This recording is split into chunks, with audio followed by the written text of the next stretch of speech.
Last night, one of the hosts of the Riot Podcast left a couple of questions on my video about the timeline.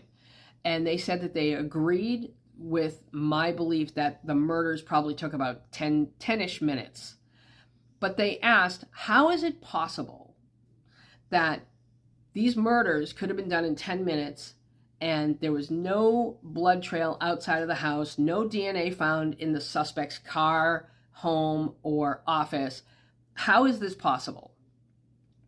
I want to answer this question, and I did a little bit of research. I'm not going to be able to give a specific answer, but I think I'm going to be able to talk about some things that will spark a pretty interesting discussion or debate in the comments. Now, I'm going to show you a picture, and it's from a recent investigation into a murder. A young man, I think about 14, in Florida, brutally stabbed his mother to death while she was sleeping. And he took pictures. Now, I'm not going to show you those pictures, but I am going to show you a picture from the baby cam. And I'm going to show it to you here. If you'll notice, everything around him is pretty stationary. He looks a little bit blurred. His arms are up, and if you look to the hand closest to the camera, it appears he's holding the knife, so it really looks like he's about to attack his mother. Pay close attention to the comforter over the mother. Now, I don't know if these University of Idaho students, if those victims had, a $300 down comforter, but I'm sure they had bedding. That bedding is going to play a role into how covered the suspect was or wasn't with blood. So the suspects are lying down, they're sleeping, which means their heart rate is low, which means they're not pumping as much blood, which means because their heart rate is lower, the arterial spray from hitting the heart or a major artery, it's not going to be as forceful as it would be if they were just walking around like on a regular day. On top of that, the bedding is going to act as a shield. So now you've got the bedding, you've got the time of night, you've got the fact that they were sleeping, the lower heart rate. So that is going to play a major role into just how much blood was at the scene. And I know that we've heard, it was a bloodbath, and I'm sure that it was. But remember, what it looked like when the police arrived is probably not what it looked like when the suspect left. So, and also remember, he wasn't in these rooms for very long, which means that he probably wasn't there which means the victims probably didn't have time to bleed out while he was there. And those mattresses are going to play a huge role in absorbing a lot of that blood. So he would be able to get out of the house probably without a lot of blood on his shoes. And look, if you remember in that picture, that young kid is standing over his mother. He's 14, but look at the distance between his mother and him. Now imagine a 6-foot adult male doing this and how much distance will be between him and the victim. I did my hands the wrong way. How much space, now try to imagine how much space would be between him and the victim.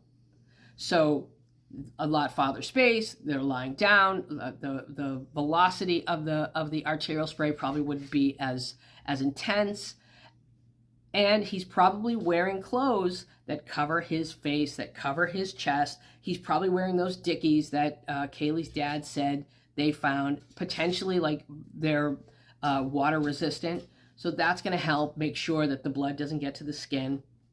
And he's probably wearing some kind of booties. I think I've said in another video that I happen to believe that the reason why they couldn't find a shower curtain in his apartment was because he took the shower curtain with him and used it as a tarp. I happen to think he laid that tarp right outside the slider door, went in, committed the crime, came out.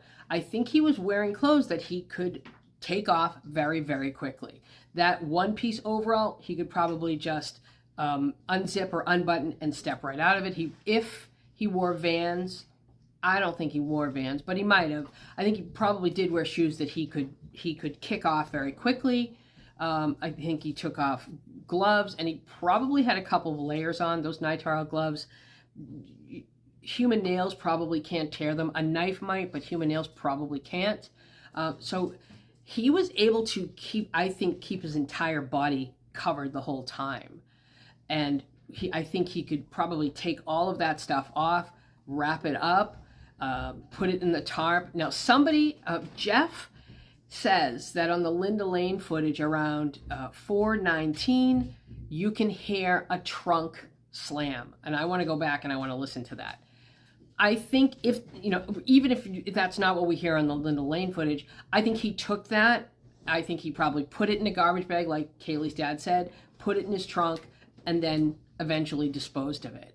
And I think his car was probably pretty protected, and the clothes that he had on underneath probably didn't get anything on them if he was wearing some sort of water resistant suit. That's why I think he'd be able to get in and out so quickly and not have any blood on him. That's my take on the situation. Now, the other question that the Thought Riot podcast host asked, that's a tongue twister, that's a lot. The other question that they asked was regarding the 4chan post, and he said, how could they have known as much as they knew? There were too many intimate details in there, and I agree. There were too many intimate details, like how the two Davids had been planning this thrill kill since their days at Bishop Kelly. That was, I think, the writer trying to prove, hey, I really know who these people are. There were a number of details in there that I thought might have been a little bit unnecessary, but whoever was writing it was trying to prove that they were real. Now, I did a little bit of research and I went back. The rumors about this fight at the frat party, they started pretty soon after the murders. And the earliest post I could find about it was on Reddit, and it was dated November 27th, and I'll show you here.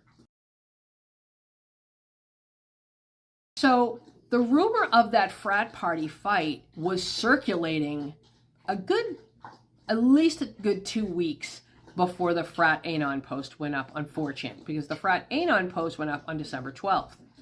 So in that time, whoever wrote it had enough time to do their research, which is what I think they did. I think that there was this pre-existing story, right? Almost an excuse, something that would have, a motive, an excuse.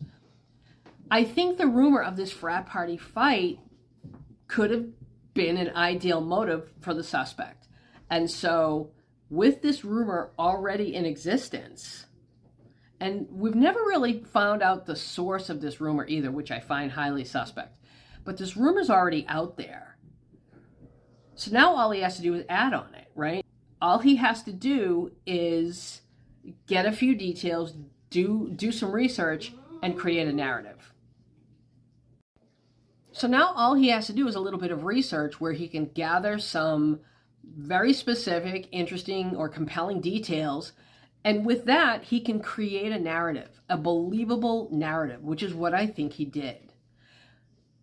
If you've ever been a single woman on a dating app, or if you know a single woman on a dating app, you know that they don't need a lot of information to find out someone's entire life. Single women are like the FBI when it comes to going through social media. So all somebody needed was, he knew where the frat was, Sigma Chi. He knew that. All he would have to do is Google the members.